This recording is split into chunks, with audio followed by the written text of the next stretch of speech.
요즘 대세는 미스터 트롯 출신들이 아닌가 싶습니다.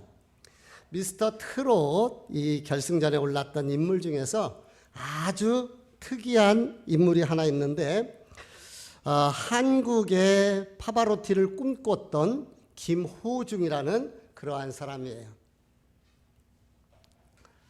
성악에서 트롯으로 전향을 해서 이제 사람들에게 많은 사랑을 받고 있는데요. 저는 이분이 이렇게 사람들에게 사랑을 받을 수 있었던 것은 하나님의 은혜라 생각합니다. 뭐라고요? 하나님의 은혜. 얘기를 드려보세요. 왜 그런가? 어렸을 때에 부모님이 이혼을 했다고 그러네요. 할머니 손에 컸어요. 그러다 보니까 사랑에 굶주릴 수밖에 없었고 인정받고 싶었고 관심받고 싶었고 지기 싫었어요.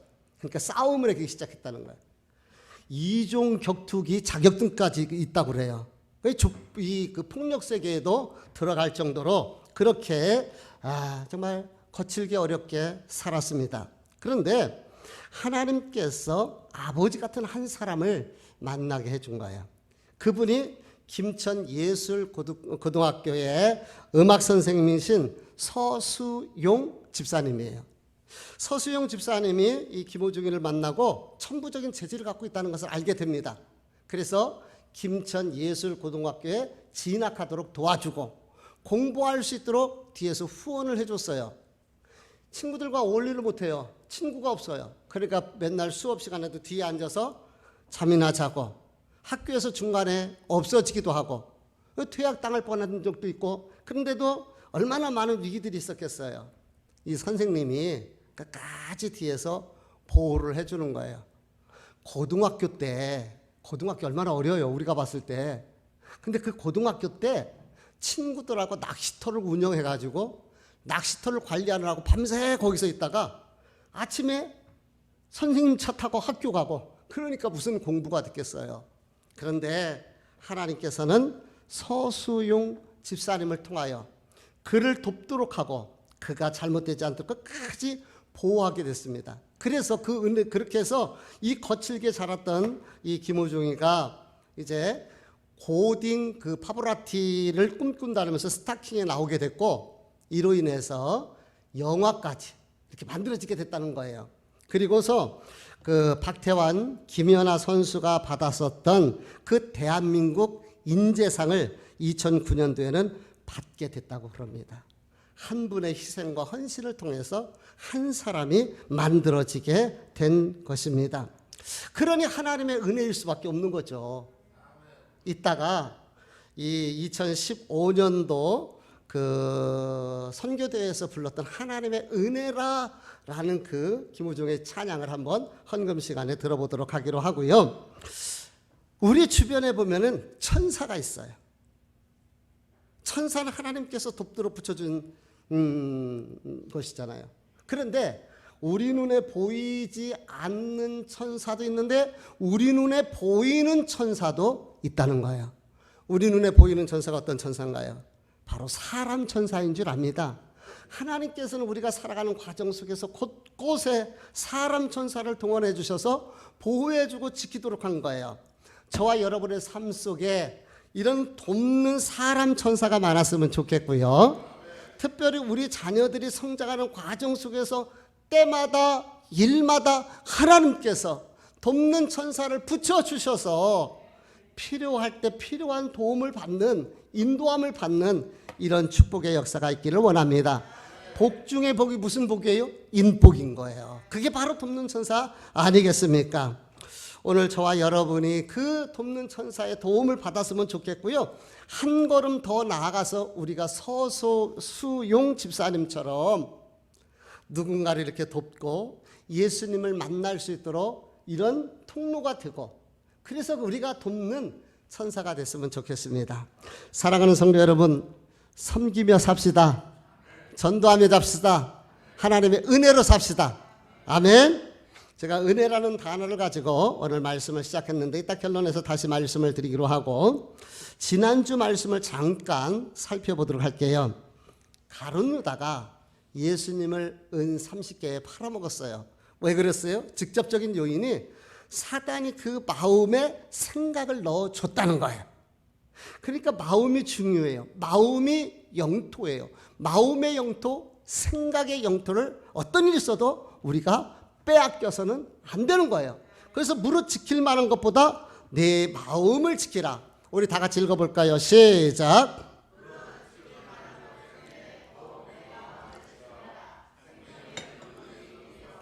아멘. 잠언서에 보니까 생명의 근원이 이에서 납니다. 그 생명의 근원이 어디예요? 우리의 마음에 있습니다. 그러므로 어떤 상황, 어떤 고난, 어떤 어려움이 있어도 우리 마음의 영토, 생각의 영토를 악한 어둠의 영에게 빼앗겨서는 안 되게 될 줄 압니다. 사단이 미끼를 딱 낚시에다 해갖고 가룟 유다에게 던졌어요.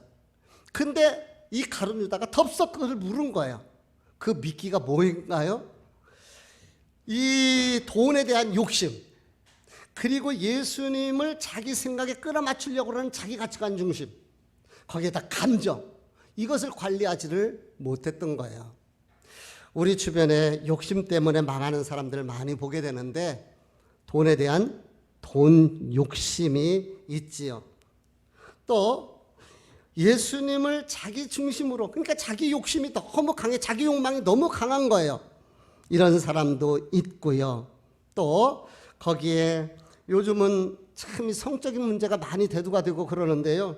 이 성적인 욕심, 이런 것들이 명품을 추구하는 그 사치적인 욕심, 사람들에게 인정받고 싶은 이 욕망, 이 욕심, 이런 것들이 하나님과의 관계를 멀어지게 한다는 거예요. 특별히 신앙의 주어는 내가 아니라 예수 그리스도인 줄 믿습니다. 하나님 중심이어야 돼요. 근데 우리가 내 중심으로 신앙생활해요. 가룟 유다는 내 중심의 신앙생활하는 거예요. 특별히 감정적인 거. 그래서 감정 관리를 잘해야 되는데 이것을 관리하지를 못했다가 결국 예수님을 팔아먹는 이러한 안타까운 일이 일어났고, 결국은 이로 인해서 배가 터져서 죽는 비참한 삶으로 마무리하게 되는 것이죠. 나중에 그가 잘못한 것을 깨달아요. 그래서 돈 30개, 은 30개를 가지고 와서 물려달라는 거예요. 근데 뭐 애들 장난하는 것도 아니고 물릴 수도 없잖아요. 그러니까 은 30개를 갖다가 성전에다가 집어 던지고서 돌아갔어요. 후회가 된 거죠. 잘못한 것을 깨닫고. 그런데 아쉽게도 그 후회의 상태에서 한 걸음 더 나가서 하나님 앞에 회개하는 회개의 단계로 나갔어야 되는데 회개의 단계로 가지를 못한 거예요. 사랑하는 성도 여러분, 후회로 끝나지 말고 하나님 앞에 회개로 나갈 수 있기를 바랍니다. 회개는 내가 하나님 앞에서 다시 새롭게 시작하고 새롭게 출발하고 다시 하나님의 은혜를 받을 수 있는 기회가 바로 회개인 줄 압니다. 이제 문제는 그 다음에 돈이에요. 돈을 던지고 갔잖아요. 그 30냥 어떻게 처리할 것인가. 제사장들이 의논을 하니까 그 양심상 다시 거둬들이기는 그런 거예요. 그래가지고 그 제사장의 이 돈을 거둬들인 제사장들이 그걸 갖다가 밭을 샀어요. 근데 그 밭의 이름이 아람어로 아겔다마다. 아겔다마의 뜻은 피바치다, 그런 뜻을 가지고 있습니다. 우리 마태복음을 읽어볼게요. 마태복음 27장 6절입니다. 같이 읽어봅니다. 시작. 대제사장들이 그 은을 거두며 이르되 이가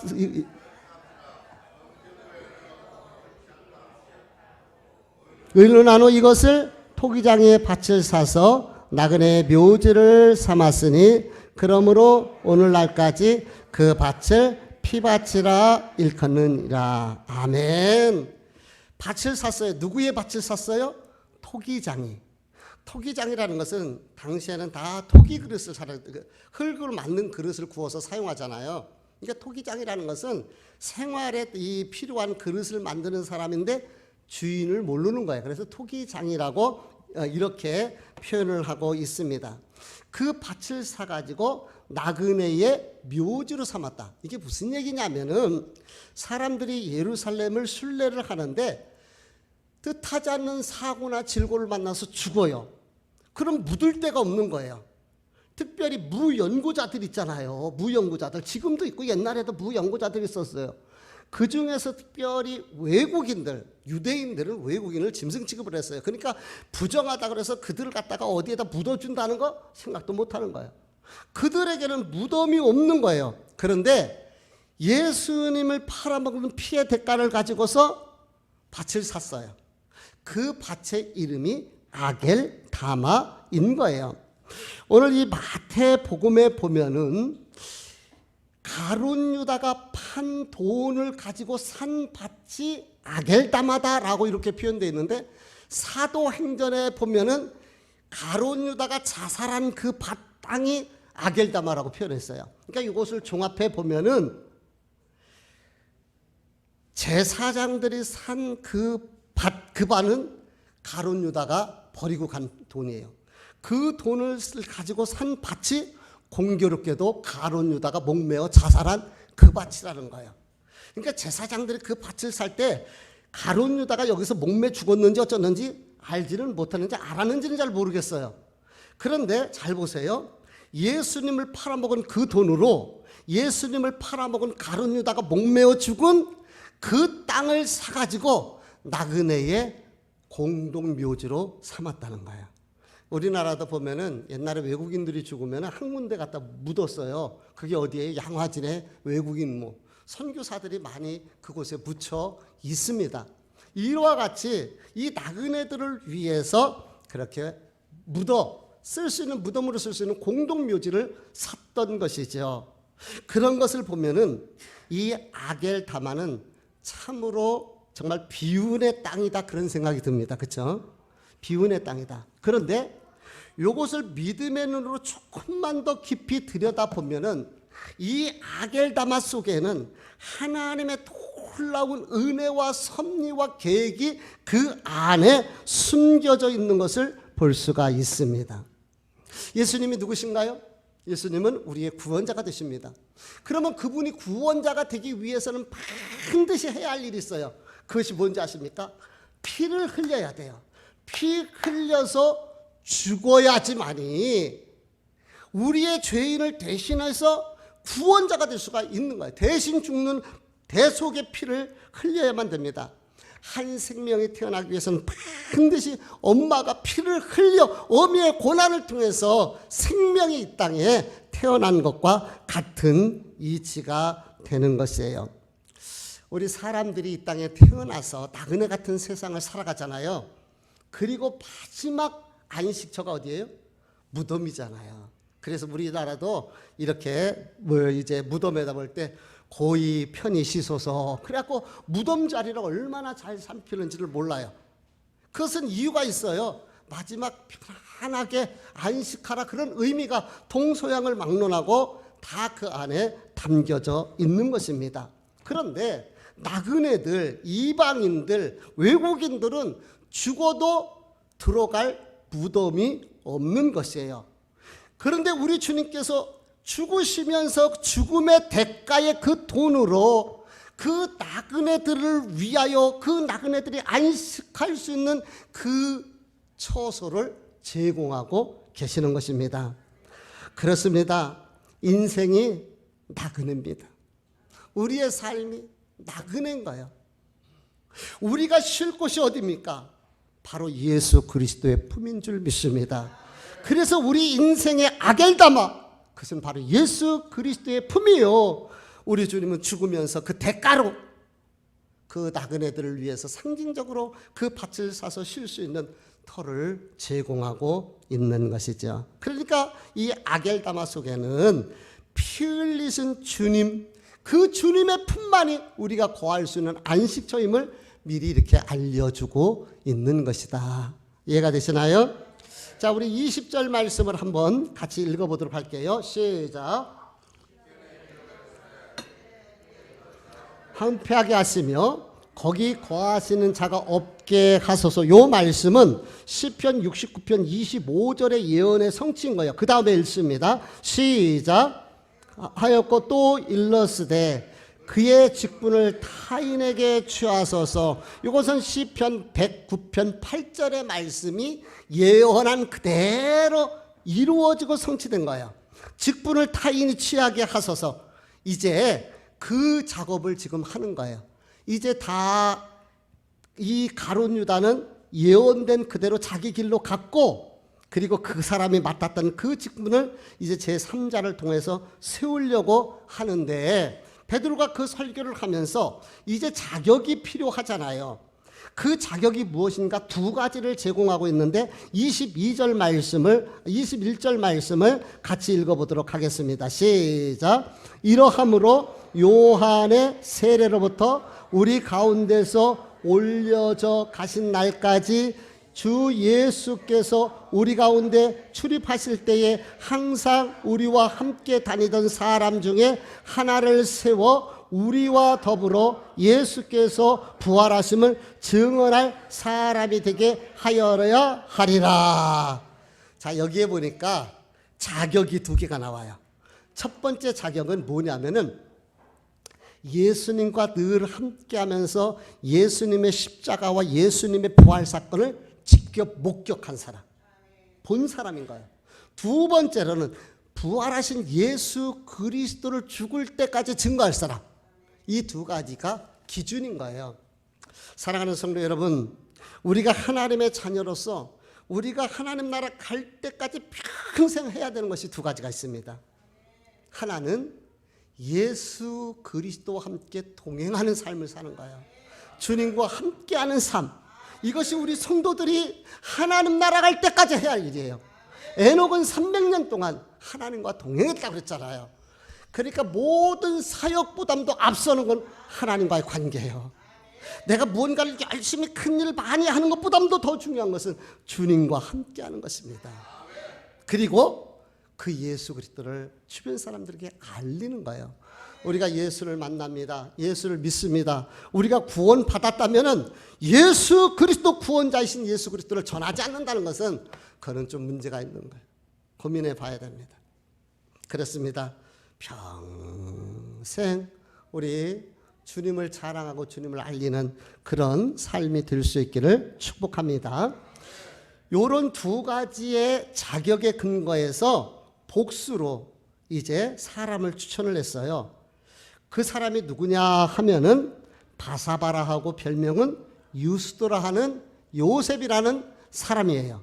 그리고 또 하나는 mat디아입니다. 이 두 사람이 이제 복수로 추천을 받은 거예요. 지금 사실 우리나라 따지면은 보궐선거를 한다고 생각을 해보세요. 이 두 사람은 충분히 그곳에 있는 예수님의 제자 11명과 함께 예배하고 있는 지금 120명의 사람들이 다 공감하고 인정할 수 있는 그러한 사람인 거예요. 근데 여기서 한 가지 여러분들에게 질문을 한번 던져볼게요. 만약에 이 두 사람 중에서 제비를 뽑지 않고 투표로 뽑는다면 누가 될 것 같습니까? 목사님 그걸 어떻게 알아요? 그쵸? 어떻게 알겠어요? 근데 그 안에 120명이 다 지금 같이 있는 거 아니에요? 그 120명이 자기가 선호하는 사람이 있을까요? 없을까요? 선호하는 사람이 있고 자기 마음에 가는 사람이 있고 지지도. 그래서 각자가 아이고 저 사람이 됐으면 좋겠다 하는 사람이 있었을 거예요. 지금으로 따지면 국회의원 보궐선거 아니면 시장 보궐선거를 하는데 자기가 원하는 사람이 있죠. 그 사람이 만약에 제비뽑기로 뽑지 않고 투표로 뽑는다면은 누구를 뽑을 것 같아요? 저는요 추측한 건데 이 요셉이 아니라 마띠아였을 것이다 이렇게 추측을 합니다. 왜 그런지 아십니까? 당시에 훨씬 더 제가 지금 뭐라고 얘기했나요? 마띠아가 아니라 요셉을 뽑았을 것이다. 왜? 당시에 훨씬 더 지명도가 높았고 사람들의 관심이 있었어요. 왜 그런지 아세요? 두 가지 이유입니다.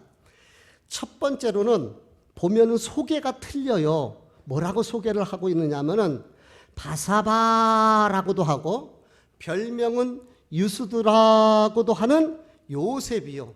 소개가 자세히 나옵니다. 이 바사바라는 말은 안식일의 아들이다 이런 뜻을 가지고 있어요. 그리고 유수도 당시의 사람들이 헬라적인 이름과 이 히브리적 이름을 가지고 같이 썼거든요. 베드로도 그렇고 성경에 보면은 복수의 이름으로 많이 쓰이고 있어요. 그런데 그 이름은 의롭다라는 뜻이에요. 그러니까 지금 우리나라 말로 따지면은 주일날 태어난 의로운 사람이다. 이 정도요. 그러니까 소개가 자세히 되어져 있는데 마띠아는 그냥 마띠아예요. 그리고 이 헬라어에서 서수 먼저 나오면 강조점이에요. 예를 들어서 브리스길라와 아굴라. 그럼 누구를 강조하는 거예요? 성경에서는 브리스길라를 하니까. 그러니까 브리스길라가 아내예요. 보통 남편의 이름이 먼저 나와야 되는데 신앙적인 면에서는 아내 브리스길라가 남편을 이끌어가는 좀 본더 신앙적인 면에서 그렇기 때문에 브리스길라가 먼저 이름이 나오게 되는 거예요. 헬라어에서의 서수는 강조가 있습니다. 반복되는 거 강조인 거예요. 예수님께서 요한복음에서는 특별히 진실로 진실로라는 말을 했어요. 이 말은 아멘 아멘 강조하는 거예요. 그런데 먼저 나온다든가 반복하는 것은 강조점에 있어요. 그러니까 다시 말씀드리면은 사람들의 관심은 그 당시에 이 유스도라는 요셉에게 지지도가 훨씬 더 있었고 지명도가 높았고 사람들에게 많이 알려져 있었다는 것입니다. 그런데 막상 제비를 딱 뽑았어요. 그러니까 하나님은 사람들 생각처럼 요셉을 뽑을 줄 아는데 제비 뽑기에서는 마띠아가 뽑혔어요. 마띠아가 뽑혔습니다. 여기는 참 놀라운 일들이 있어요. 사람의 기준과 하나님의 기준은 차이가 있다는 거예요. 사람의 선택과 하나님의 선택에는 차이가 있는 거예요. 사람은 지명도 외모 그 사람이 가지고 있는 백그라운드 그것을 보지만은 하나님은 중심을 보시는 하나님이신 거예요. 우리 한번 사도행전 넘어갔나요? 읽어볼까요? 시작. 사무엘에게 이르시되 그의 용모와 키를 보지 말라. 내가 이미 그를 버렸노라. 내가 보는 것은 사람과 같지 아니하니 사람은 외모를 보거니와 나 여호와는 중심을 보느니라 하시더라. 할렐루야. 저는 이 말씀이 얼마나 위로가 되는지를 모릅니다. 얼마나 위로가 되는. 만약에 하나님도 사람처럼 그 사람이 가지고 있는 돈, 그 사람이 가지고 있는 학벌, 그 사람이 가지고 있는 외모, 잘생긴 거, 늘씬한 키 이걸 보시고 택한다면 구원해 준다면은요 우리는 자격이 없는 거예요. 그런데 하나님께서는 중심을 보시고 적어도 하나님이 봤을 때는 사람들의 관심은 요셉에게 가 있었지만 하나님은 마띠아를 뽑으셨던 것입니다. 자, 이제 카메라를 좀 바꿔볼게요. 우리 마띠아의 관점으로 옮겨보도록 하겠습니다. 분명 인기도 지지도 지명도는 마띠아보다 요셉이 훨씬 더 낫다라는 것을 알고 있었습니다. 제비를 뽑는 순간이에요. 120명의 우리 성도들이 다 지켜보고 있고 이 제비를 뽑잖아요. 얼마나 긴장이 됐을까요? 지난번에 미스터 트롯에서 우승자는 임영웅이라는 사람이라고 그러더라고요. 임영웅. 이야기를 들어보니까 스토리가 있더라고요. 그 스토리가 아마 1등을 하게 한 배경이 아닐까 생각하는데 1차는 이찬원이라는 그 가수 친구가 아마 1차 마스터즈에서 점수를 더 많이 받은 것 같아요. 다시 말하면 전문가들 입장으로 봤을 때 노래만 놓고 보면 이찬원이라는 사람이 더 잘 불렀다는 거죠. 이제 마지막 최종 투표에서 이제 결과를 발표합니다. 두근두근 두두두두두 얼마나 긴장되는 순간이 있습니까? 과연 누구에게 손이 올라갈까? 1등의 이 영광이. 그런데 이찬원이 된 것이 아니고 임영웅이 된 거예요.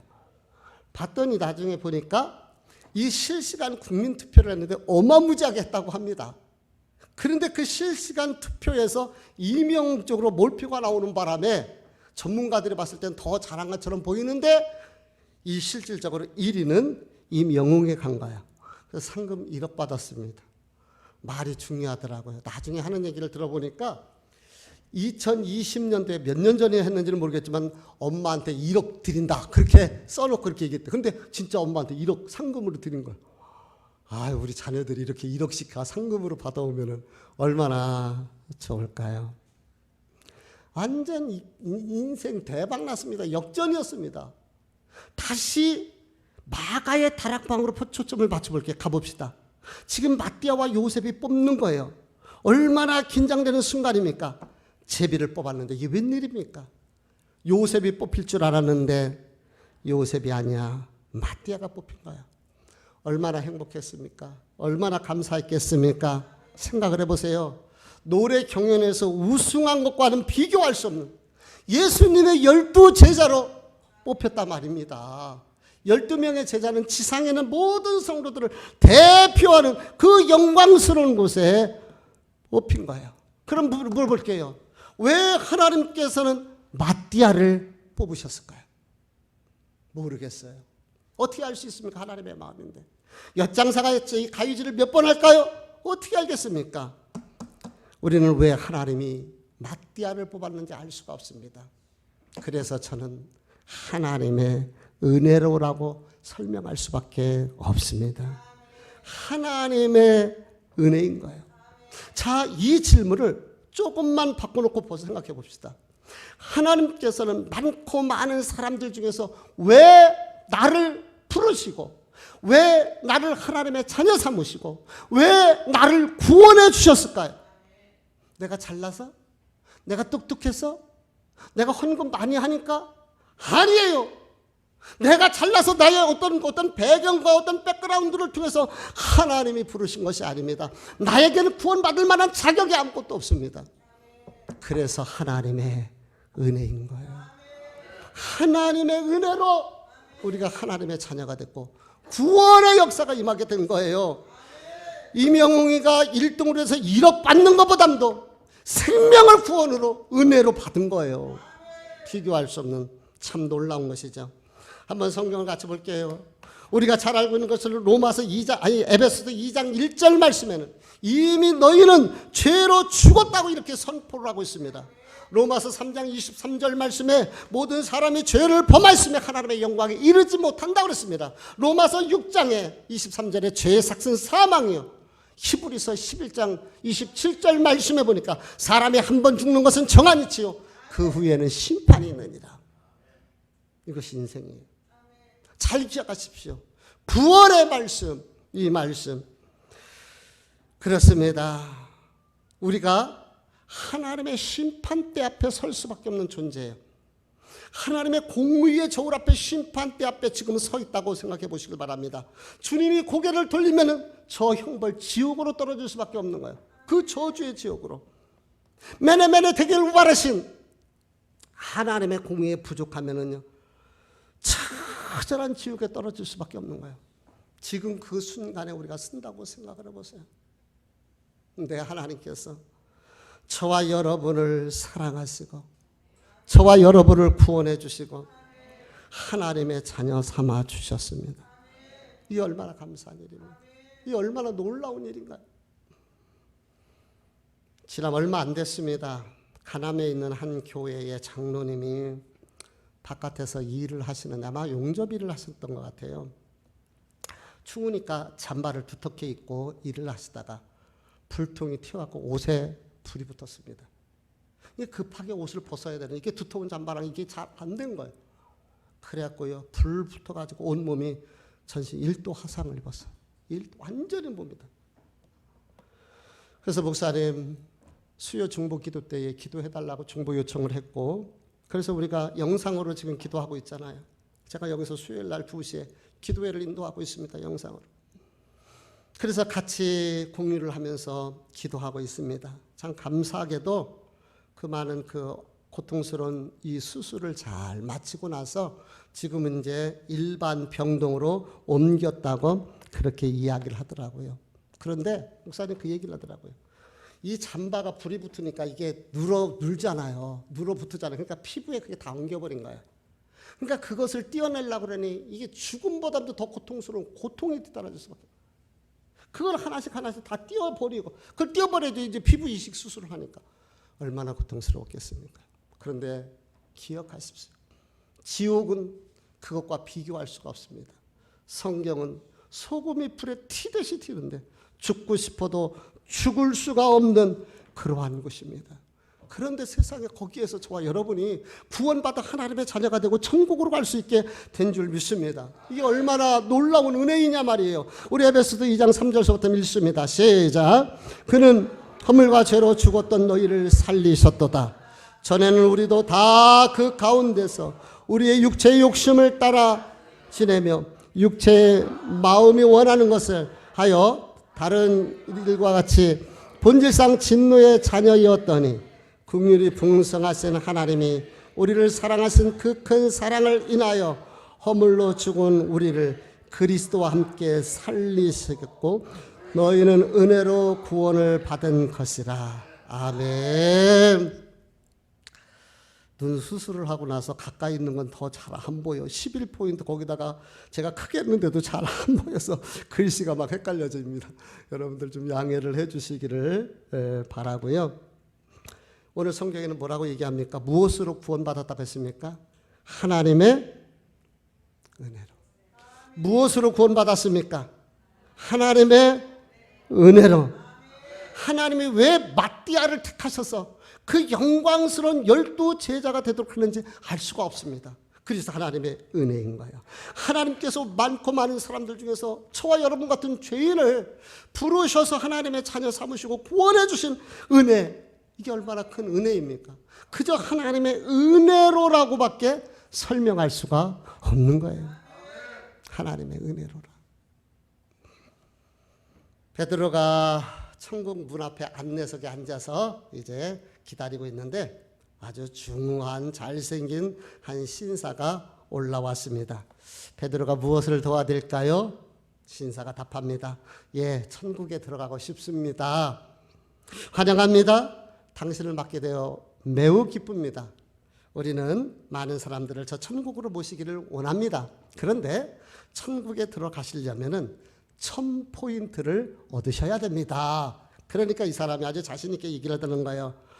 아유, 그러면 뭐 저는 걱정 없습니다. 왜냐하면 제가 세상에 있을 때 지역사회를 위해서 참 좋은 일을 많이 했고요. 그리고 기부단체에 맨날 NGO에다가 매년 많은 돈을 기부했습니다. 또 25년 동안 봉사단체에서 회장으로 봉사를 해왔습니다. 그랬더니 베드로가 그걸 다 받아 적더니 아우 대단하십니다. 훌륭하십니다. 1포인트 얻었습니다. 이 사람이 조금 흥분된 거예요. 아유, 저는요 결혼 생활하면서 45년 동안에 정말 성실하게 남편으로서 자식들을 양육했고 잘 키웠습니다. 그래서 그 자식들도 다 잘 됐습니다. 베드로가 듣더니 어우 대단한 경력이십니다. 훌륭하십니다. 이곳에 계신 분들은 이런 경력 있는 분들 별로 없습니다. 1포인트 얻었습니다. 이 사람이 막 충격을 받은 거예요. 아니 흥분하는 거예요. 아니 잘 뭔가 모르시는가 본데 내가 교회를 얼마나 잘 다니는지 아십니까? 내가 성가대에서 찬양을 하고 주일학교 교사를 20년 했습니다. 그랬더니 베드로가 또 다 적더니 정말 대단하십니다. 1포인트 얻으셨습니다. 그러면서 하는 말이 1000포인트 중에서 3포인트를 빼니까 이제 997포인트를 얻으면 천국 들어가실 수가 있습니다. 이분이 너무 놀란 거예요. 두려움에 떨기 시작합니다. 그러면서 무릎 꿇고서 이렇게 얘기합니다. 가만히 보니까 나는 자격이 없네요. 하나님의 은혜가 아니면 안 됩니다. 나는 예수 믿는 것밖에 없습니다. 그렇게 울부짖었다는 거예요. 그때에 베드로가 웃으면서 방금 당신은 1000포인트를 얻으셨습니다. 이 이야기는 레이 프리처드라는 사람의 글 중에 나오는 이야기인데 천국은 인간의 노력과 행위와 애씀을 통해서 가는 것이 아니라 하나님의 은혜로 믿음을 통해서 가는 곳이다라는 것을 알려주는 그런 예화이기도 합니다. 저는 처음 서두에서 트롯 가수 김우중이 오늘 이렇게 될 수 있었던 것은 하나님의 은혜라고 이렇게 여러분들에게 말씀을 드렸고 마띠아가 12 제자에 뽑힐 수 있었던 것은 전적인 하나님의 은혜라고 말씀을 드리는 것이며 또한 나 같은 죄인이 우리 같은 이 죄인이 하나님의 자녀로 부름받아 구원받은 것은 전적인 하나님의 은혜인 것을 말씀드리는 거예요. 우리가 하나님의 은혜로 하나님의 자녀가 된 줄 믿습니다. 그러면 이제 적용의 시간입니다. 은혜인 것을 깨달았다면 그러면 우리는 어떻게 살아야 될 것이에요? 어떻게 살아야 될 것입니까? 저는 지난 목요일 날 참 민구스러운 일을 만났습니다. 얼마나 민구스럽던지 다니엘 기도회 본부에서 코로나 바이러스로 많이 어렵잖아요. 그래서 작은 교회들이 월세를 못 내고 있으니까 월세를 지원해 주겠다고 100만 원씩 지원을 해 주겠다고 100만 원을 지원해 주겠다고 그래서 이렇게 추천을 하는데 여주에서는 2교회입니다. 거기에는 반드시 협력교회가 이렇게 추천을 해줘야 되는데 여주는 2교회라 우리 김만철 목사님하고 전화를 해가지고 김만철 목사님이 한 교회, 제가 한 교회를 추천하기로 했습니다. 어떤 분을 추천해 드릴까 고민을 하다가 시내에 있는 한 교회를 추천해 드려야 되겠다. 그래 감동이 와요. 그래서 목사님한테 전화를 드렸어요. 근데 그걸 잘 몰랐는데 통장 사본이 들어왔는데 통장이 없다는 거예요. 어째 그러냐 그랬더니 신용불량자가 되셔가지고 자기 통장 하나 없는 것이고 그리고 교회 운영이 안 되니까 그냥 인력회사에 나가서 일을 하고 계시는 그런 상황이더라고요. 여주 오신 지 얼마 안 됐어요. 그리고 나이가 많으셔가지고 늦게 60 넘어서 이렇게 안수를 받으신 것 같아요. 그런 것까지는 몰랐죠. 그래서 하여튼 추천을 해서 이렇게 해가지고 이래저래 과정을 통해서 100만 원 이렇게 입금이 됐어요. 감사하더라고요. 근데 목요일날 연락이 왔습니다. 목사님 잠깐 올라가 뵙겠다고 그래서 아니요 목사님 그러시지 말라고 나 바쁘고 또 아이들하고 그날 식사 약속도 있었고 약속이 있다고 그런데도 막무가내인 거예요. 그리고는 올라오시더라고요. 사과 한 박스를 사가지고 오셨어요.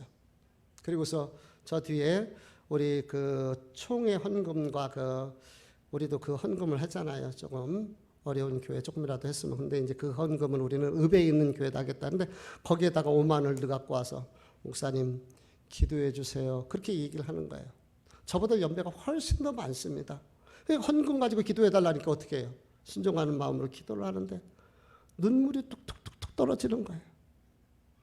그러면서 그냥 그 100만 원의 돈이라는 것보다도 옆에서 누군가가 관심을 가졌다라는 그것이 너무 감사했나 봐요. 아무도 모르는 이 여주 땅에 와서 혼자 이렇게 하는 줄 알았는데 목사님을 통하여서 하나님 나를 이렇게 위로하셨다고 그 나이 드신 목사님이 눈물을 뚝뚝 흘리는데 정말 죄송하고 정말 민고스럽더라고요. 저는 그저 감동이 와서 그냥 그렇게 해드리고 싶었고 추천한 거예요. 내가 준 것도 아니고. 근데 그것 앞에서 그 추천해 줬다는 거, 알아줬다는 거, 그 작은 것 앞에 그렇게 감사하는 그 나이 드신 목사님 앞에 얼마나 민구스럽던지요.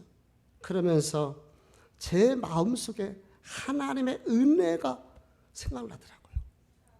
저렇게 추천해 준 것 때문에 저 나이 드신 목사님 저렇게 눈물 흘리면서 감사하는데 죄악 가운데 저 저주의 지옥 갈 그곳에서 주님이 피 흘려 죽으셔서 나를 위하여 생명 주셨는데 나는 감사하며 살고 있는가? 여러분 구원의 은혜 하나님의 그 사랑을 가슴속에 간직하고 계신가요? 구원의 은혜를 기억하고 계시는가요? 그렇다면 우리는 어떻게 살아야 될 것인가? 우리 다시 마띠아에게 한번 가보도록 할게요. 그 자기가 자격이 안 되는데 하나님께서 자기를 제비에 뽑아서 하나님의 자리로 삼아준 것도 고마운데 12제자 안에 들어갈 수 있는 그 영광스러운 자리를 줬어요. 마띠아는 어떻게 살았을까요? 마띠아에 대한 성경의 기록이 없습니다. 근데 예수님의 제자 중에 요한 한 명 빼고 다 순교했다고 그래요. 그래서 예수님의 제자들의 순교에 대한 책들이 있습니다. 그런데 정확하게 잘 알려지진 않았지만은 나중에 이 마띠아는 도끼에 맞아서 순교했다고 그래요. 예수님 전하다 부활의 주님을 전하다가 제가 생각했을 때는 보진 않았지만은 나 같은 거 하나님 자녀로 삼아주신 것도 감사한데 12제자에 들어갈 수 있도록 은혜를 주신 것 너무 감사하다. 그래서 정말 이름도 없이 빛도 없이 그 주님과 동행하며 그 주님을 전하는 그러한 삶을 살지 않았을까 그리고 순교당해서 영광스러운 모습으로 하나님 품에 올라가셨을 것이라 저는 그렇게 믿습니다. 이제 우리는 어떻게 살 것인가? 저와 여러분에게 구원의 감격, 구원의 감동이 있었으면 좋겠습니다. 내가 하나님의 자녀가 되어졌던 이 구원의 은혜를 깊이 간직하고 그리고 그 주님과 함께 남은 삶을 동행하며 그 예수 그리스도를 주변 사람들에게 전하는 이런 삶을 살았으면 좋겠습니다. 저는 그렇게 생각이 되네요. 내가 13번째 제자다. 마띠아 다음, 마띠아가 12번의 제자라면 저와 여러분 13번째 예수님 제자 아니겠습니까? 영광스러운 하늘에 그 생명책에 이름이 기록된 13번째 제자들, 사랑하는 13번째 제자들이요, 세상을 이기고 부활하시고 승리하시는 주님 안에서 모든 고난을 이겨내시고 그 주님과 동행하며 부활의 주님을 전하는 귀한 삶이 되시기를 주님의 이름으로 축복을 드립니다. 기도하시겠습니다.